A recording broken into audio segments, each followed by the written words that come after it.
Alright, this is for the trailer class, and the test is going to go ahead and be on Tuesday. So this is the video for the trailer class for the Tuesday test.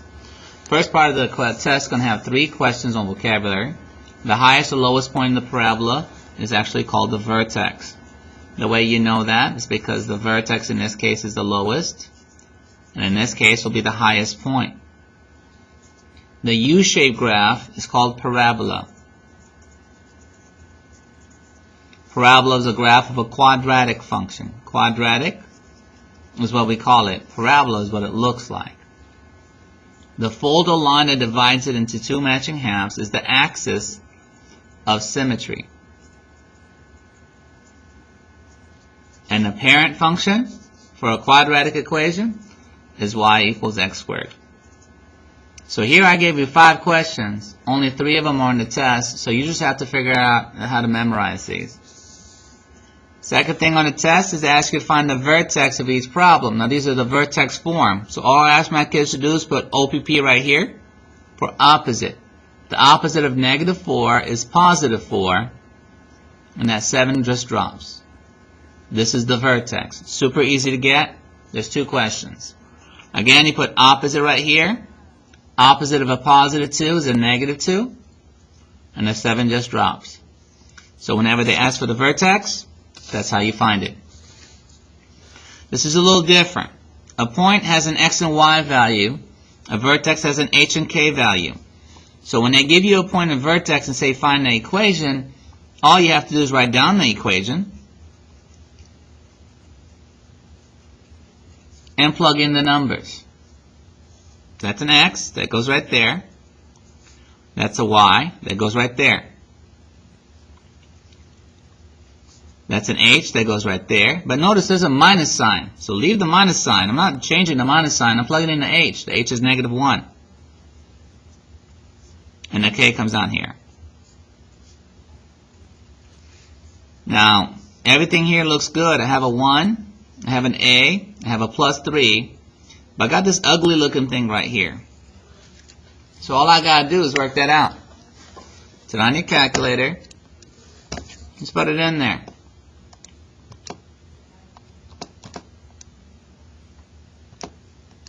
That gives me 1.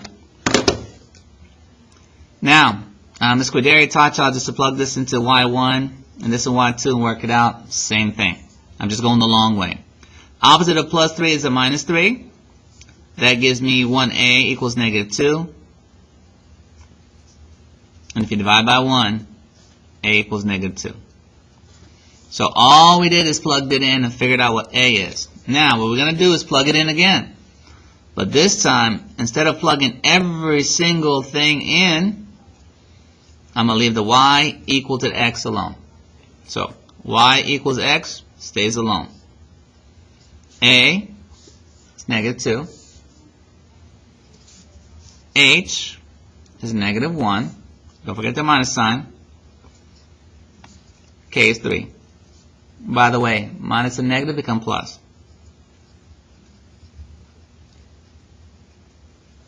Now, I'm going to leave this one blank, so you can try this on your own, okay? Domain and range, there are 2 types of domain and range going to be on this test. One that has dots, and one that has arrows. Now, this one didn't have arrows, but if it goes all the way to the edge and finishes there, it has an arrow. The only difference I want you to think about is that arrows always go to infinity. That's what they do. Okay? And if it does not have arrows, it does not go to infinity. So we'll do the one without an arrow. Again, the whole point is to draw a box around it. And the reason why we're drawing a box around it, because we're highlighting the area that we used. So we didn't use anything here. And we didn't use anything here. And we didn't use anything here. And we didn't use anything here. The only part that was actually used is this part right here. So this is the only part we're going to look at. So we're going to look at the domain. And we're going to look at the range. Now the domain is x. So on x, you look at the edge, it goes to 4. Look at this edge, it goes to -2. So for x, it's -2 to 4. Now y, this is y. On this y, you start right here at -1. Go all the way down here to -9. So the ones with the dots, super easy. The ones with the arrows, it's a little bit hard. I'm not going to be able to draw a line because an arrow keeps going and going and going and going and going. So this part has a line, this part has a line, this is the only part that does not have a line. And if I draw a line on it like that, it only touches the y. So for the domain,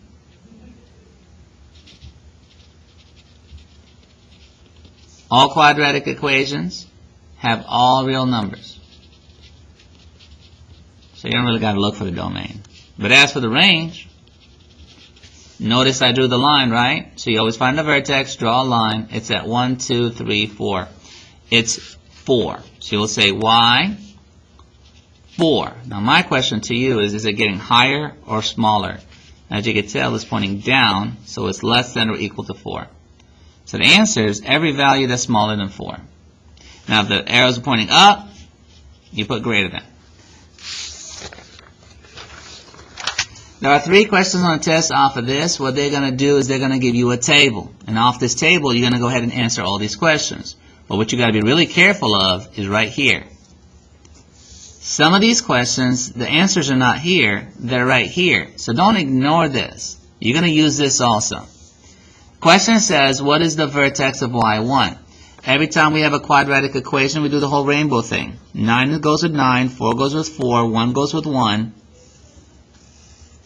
That right there would be the vertex. The vertex is the only one that does not have a symmetric pair. It's the only one that's by itself. What is the axis of symmetry? Remember, an axe is used to cut things. So axis of symmetry cuts it in half. And it always crosses on the x value. So whenever you see the word axis of symmetry, you're going to write down x equals the vertex x value. The x value is 0, so you have x equals to 0. Did this equation move up or down? Now if you look in here, that's hard to figure out. But if you look here, it says plus 5. Up. What's the axis of symmetry of y2? So let's go to y2. Again, remember, every time you have a quadratic equation, you do the little rainbow. Y and x. X value is 0. Y value is 5. So if the vertex is 0, 5, the x value is 0.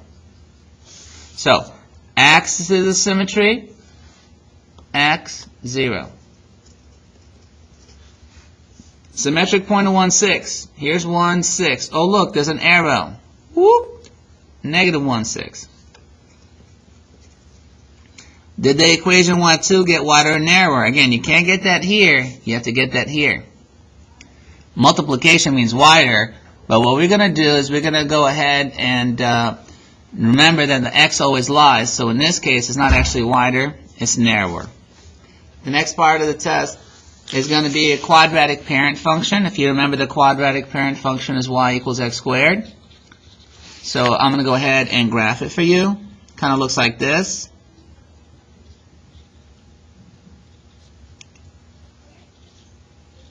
And obviously the vertex is right here at 0, 0. Now another way to get this is real simple. It's x squared. So x, if I squared, that's a 9. If I square that one, that's a 4. Square that one, it's a 1. Square that one, it's a 0. Square that one, is a 1, 4, and 9. So, again, you do the rainbow. And this will be your vertex. Axis of symmetry, remember axis is an x equals, you always go to the vertex, whatever the x value is, that's what it is. Fill out the table, that was easy. I just took x and I squared it. And symmetric, if you look here, it has the same y. All these points have the same y, so I don't care which one you pick. We'll just do negative 3, 9. And that is symmetric with positive 3, 9.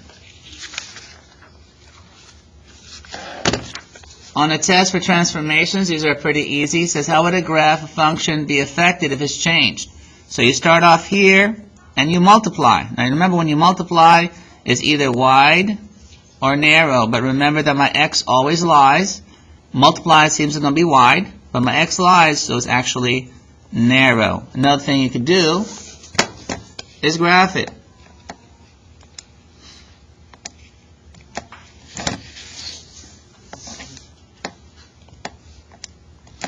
Once you do that, here's the first one. As you notice, the second one is thinner.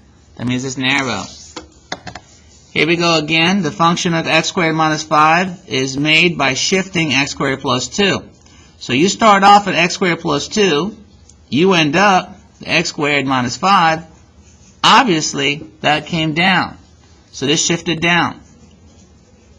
How many spots? Well, if you start off at positive 2, here's 0. And you come all the way down to negative 5, that's 7 down. Again, you don't have to guess these. You can always graph them. We have x squared plus 2. And we have x squared minus 5.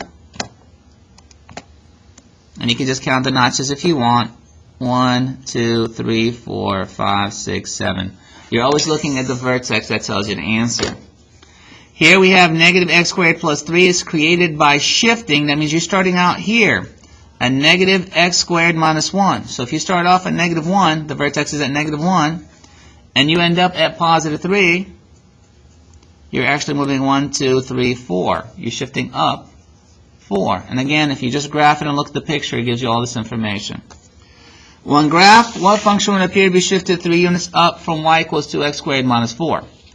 So again, remember, we're at negative 4. If we're at negative 4 and we go 3 up, 1, 2, 3, we're at negative 1.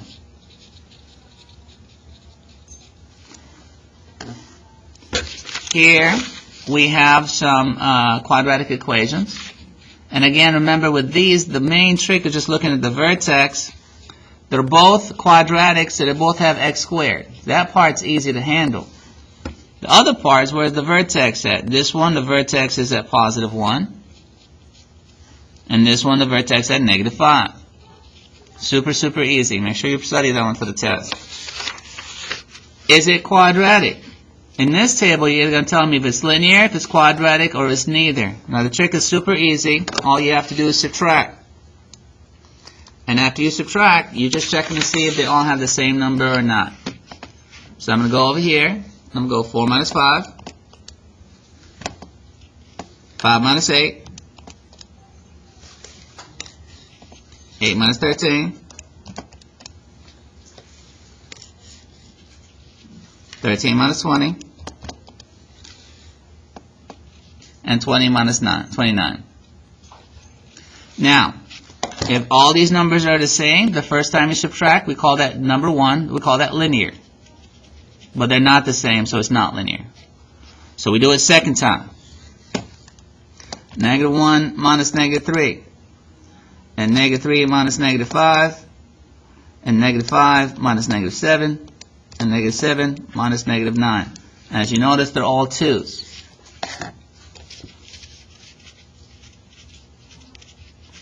If they're all the same the second time, we call that quadratic. And they are all the same number, so this is quadratic. Let's try it again. 26 minus 9. 9 minus 4. 4 minus 5. 5 minus 6. 6 minus 1. Obviously, it's not linear. Let's go again. 17 minus 5. 5 minus negative 1. Uh-oh. It's not quadratic, because it's not the same. It's neither. And I'd like you to try this one on your own. Here's the last one. In this case, we have a word problem. The ball was hit hard and upward velocity of 96 feet per second. All this stuff is crazy. What's really important is this right here. The main trick they're using is they're going to go ahead and change it from y equals to h equals. And all you got to do is change it back. And then plug into your calculator.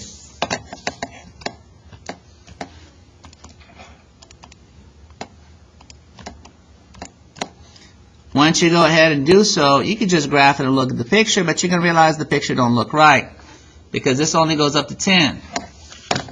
This one's going down to 8. So I go to my calculator to the window and tell it for my x, I'm going to start off from 0 to 8.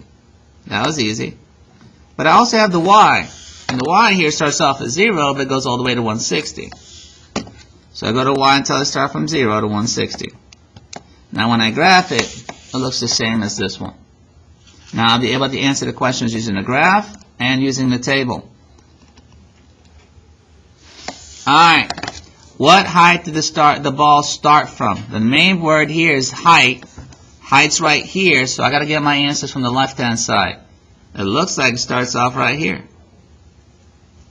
That would be 0 feet.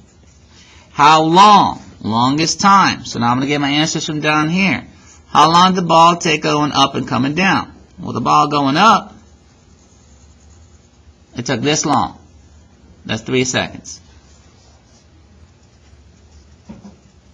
Coming down, it took another 3 seconds. So, up and down took 6 seconds. What does 5/800 represent? Now, 5 is x, 800 is y. X is time in seconds. Y is height in feet. So that's in 5 seconds, they were at 800 feet. That's what it represents. The ball was in the air for how many seconds? Okay, we start off at 0, all the way up, still up in the air, still up in the air, still up in the air, until it gets to the ground. It took 6 seconds.